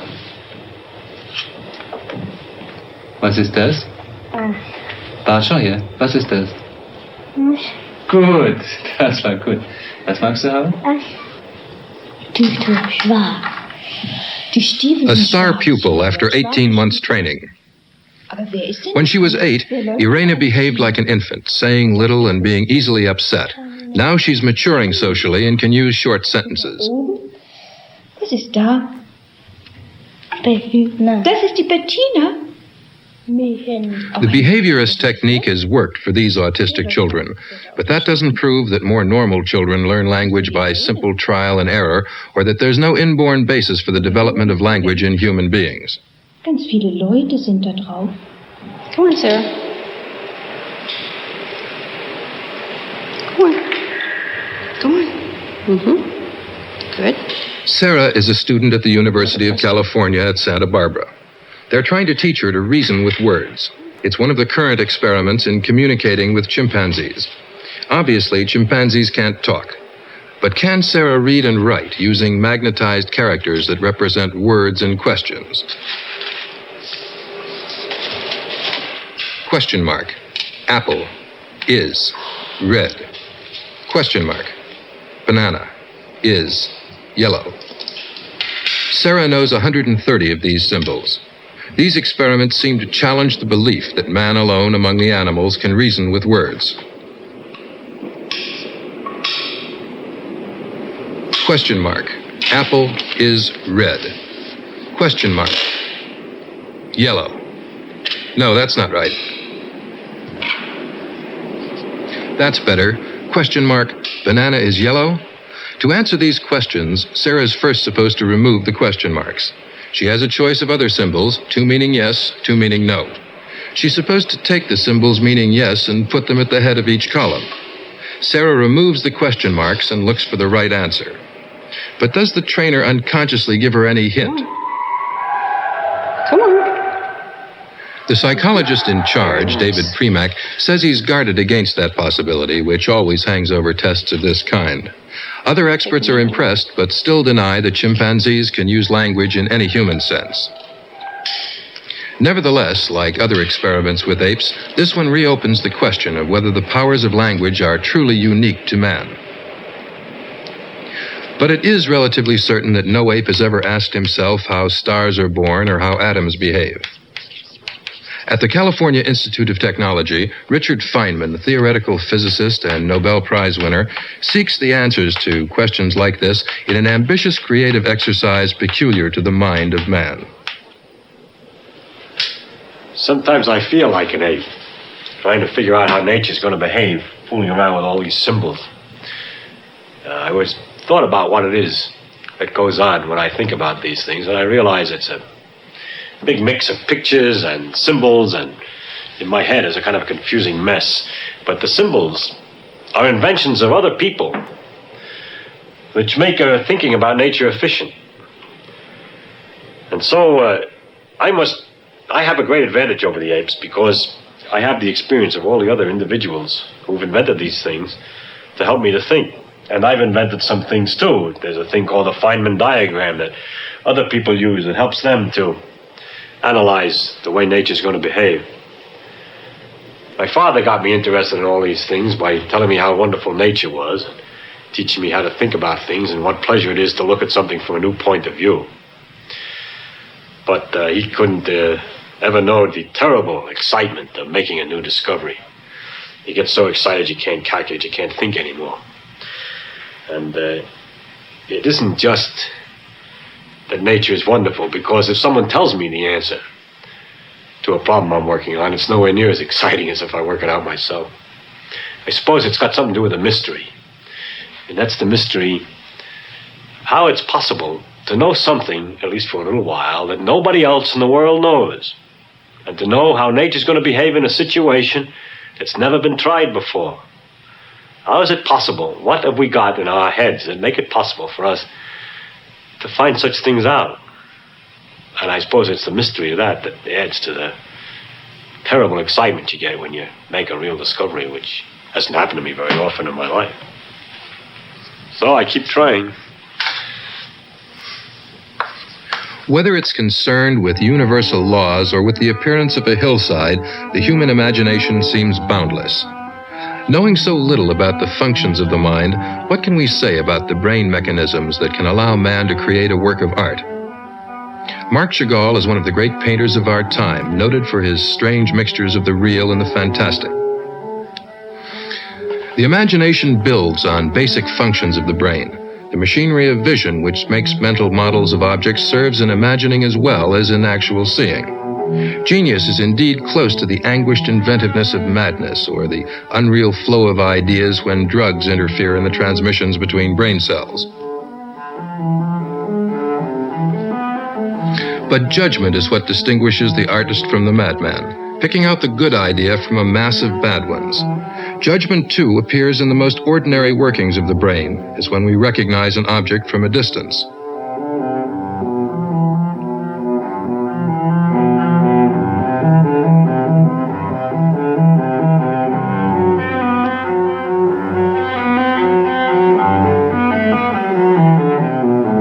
In matters of shapes and patterns, the right-hand side of the brain is particularly involved.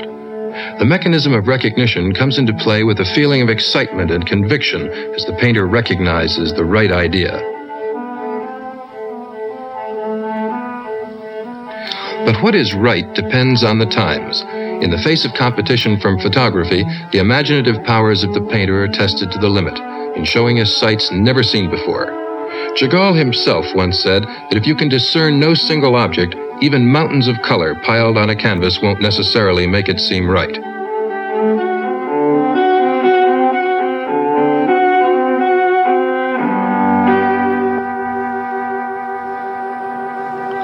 In the greater realms of imagination and language, the maps of the brain become sketchy. Successes with more ordinary powers like moving and seeing may be putting brain research where astronomy was in Galileo's time, when man began saying the planets were not propelled by angels and our world might even be in orbit around the sun. At about the same time, the French philosopher Descartes kicked the mind of man right out of the physical universe. He declared that mind and matter could not interact, and so allowed the soul to be immortal. But his separation of mind and matter has endured with both the main forms of psychology of the 20th century. The psychoanalysts, followers of Freud, deal with mental events without reference to physical brain mechanisms. The behaviorists use the physiological conditioning methods of Pavlov and Skinner to study outward results of brain action without attempting to relate them to inner mental processes. But when we think of putting our mental world into orbit inside the skull, eminent spokesmen for these rival schools of thought united in their skepticism. I do not agree with the argument of this program. We do not need to create a duplicate of the brain called a mind. We can deal with the brain in other ways. My name is Skinner, and I'm a behaviorist.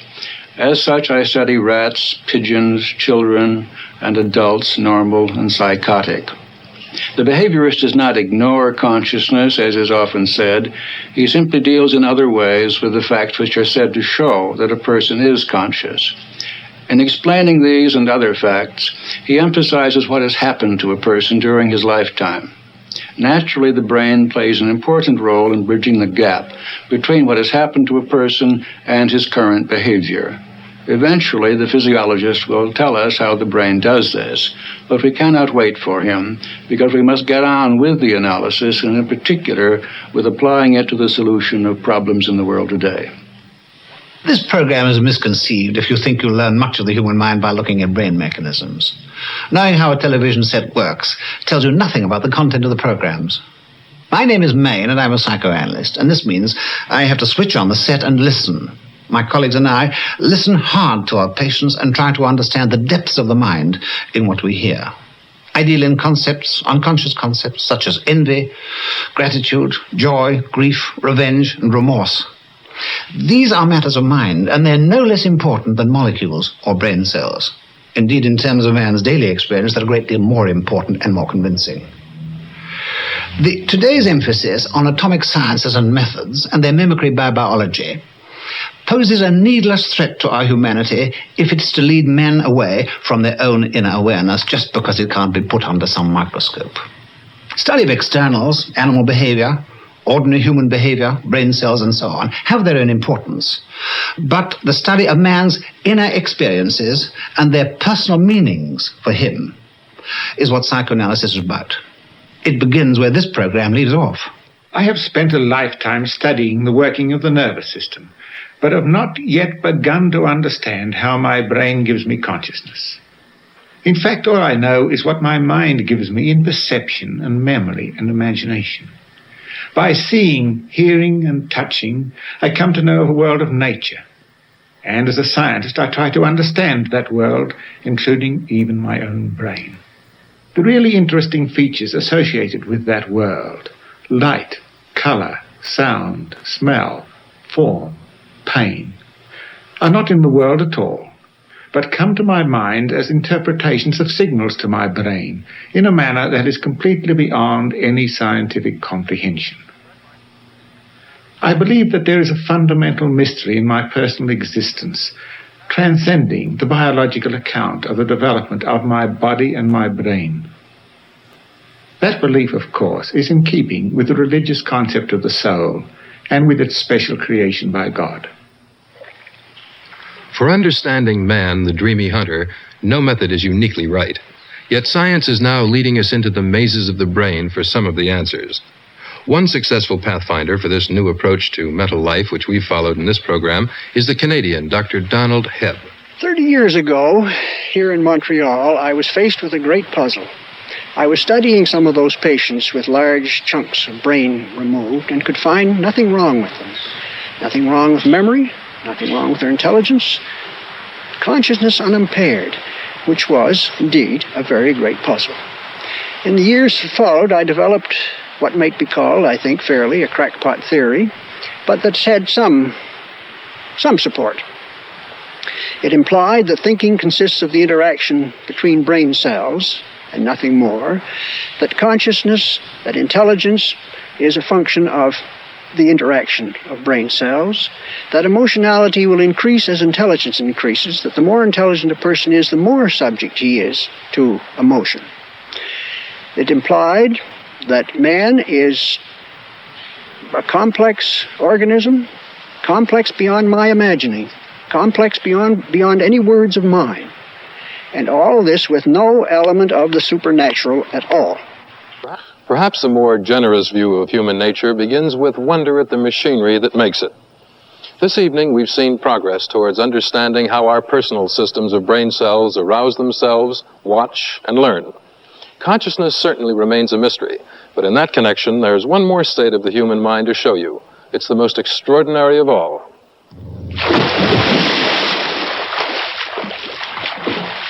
A few years ago, the life of this Los Angeles woman was in danger.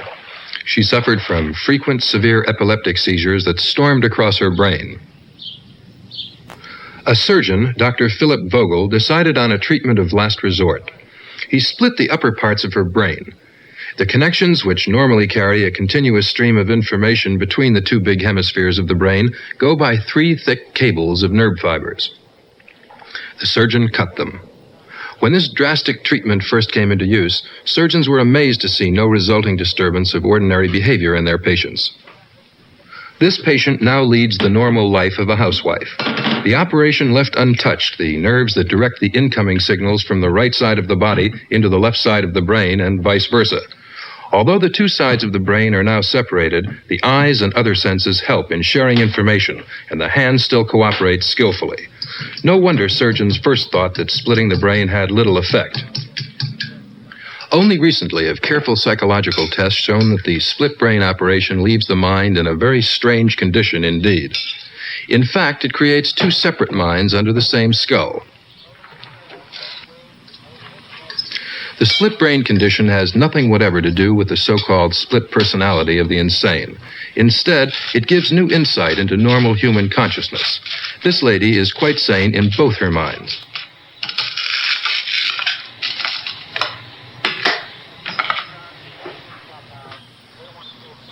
Today, at the California Institute of Technology, our housewife is visiting the experimental psychologists. They've been studying the human split brain here since 1961, led by an outstanding brain scientist, Dr. Roger Sperry. He observes what happens when the housewife cannot see her hands. Put your left hand through the screen. Okay, and I'm going to put a number in your hand now. And what I want you to do is signal the answer. So here's the first number.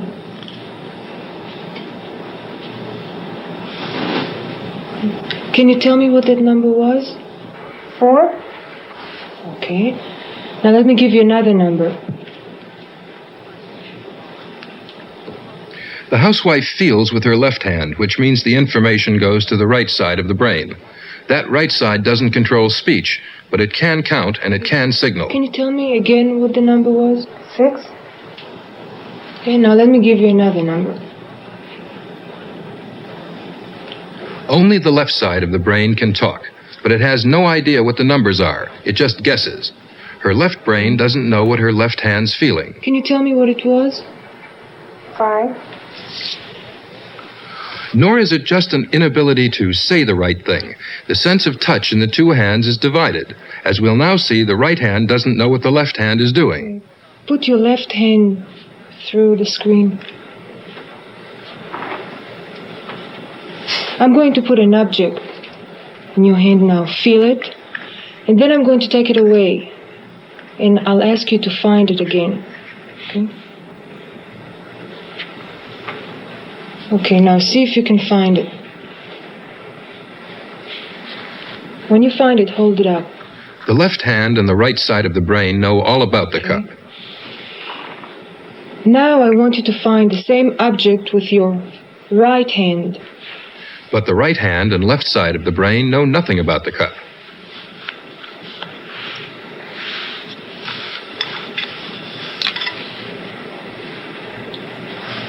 Okay.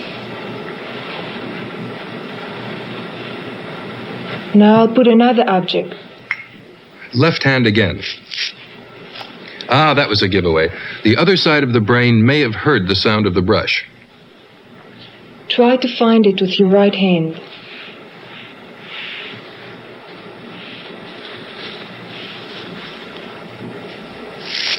There's an auditory cue there. Yes, she did hear it.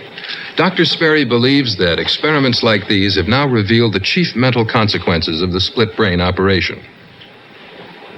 Even after working with these patients for more than 8 years, I still continue to be impressed with the way this surgical division of the brain also divides the mind into 2 separate realms of conscious awareness. Neither mind right nor mind left in these conditions has any direct awareness of the existence of the other side, nor is either one aware of its own incompleteness. The mental capacities of the 2 hemispheres are distinctly different.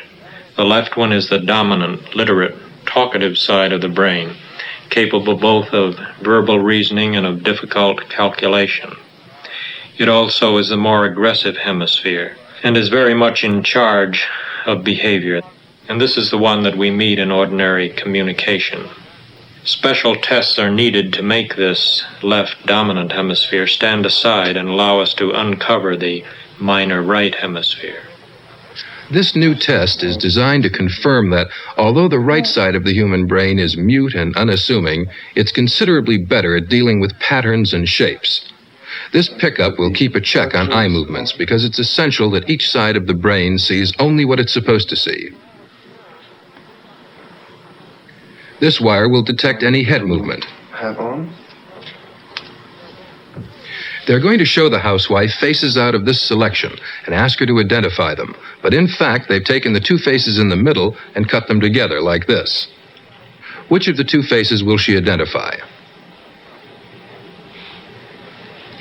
When the eyes gaze in a fixed direction, each eye will divide its information between the two sides of the brain.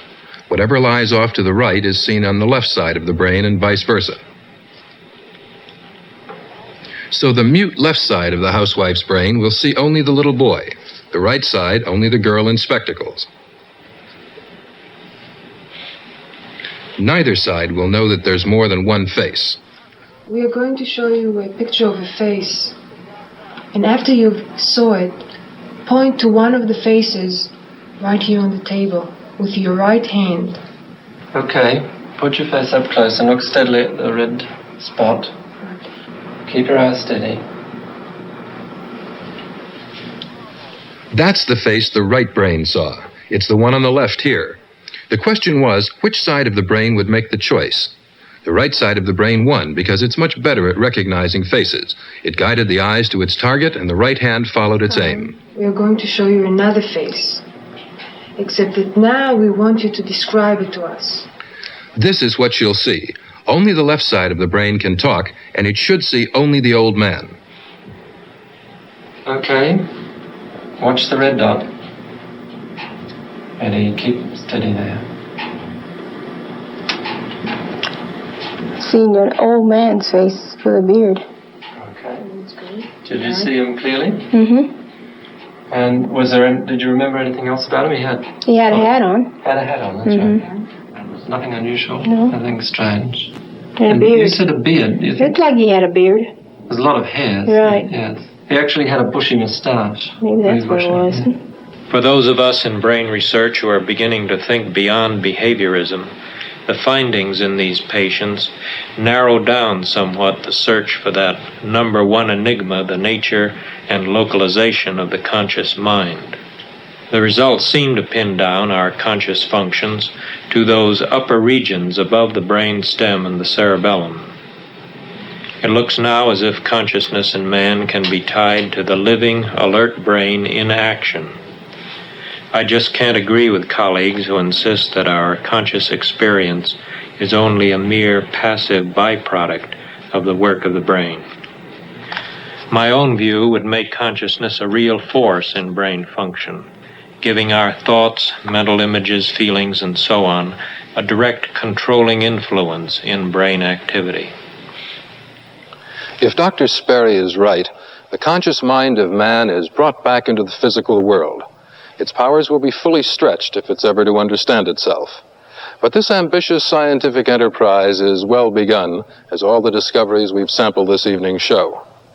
The aim isn't to degrade mind to matter, but to upgrade the properties of matter to account for mind, and to tell how, from the dust and water of the earth, natural forces conjured a mental system capable of asking why it exists.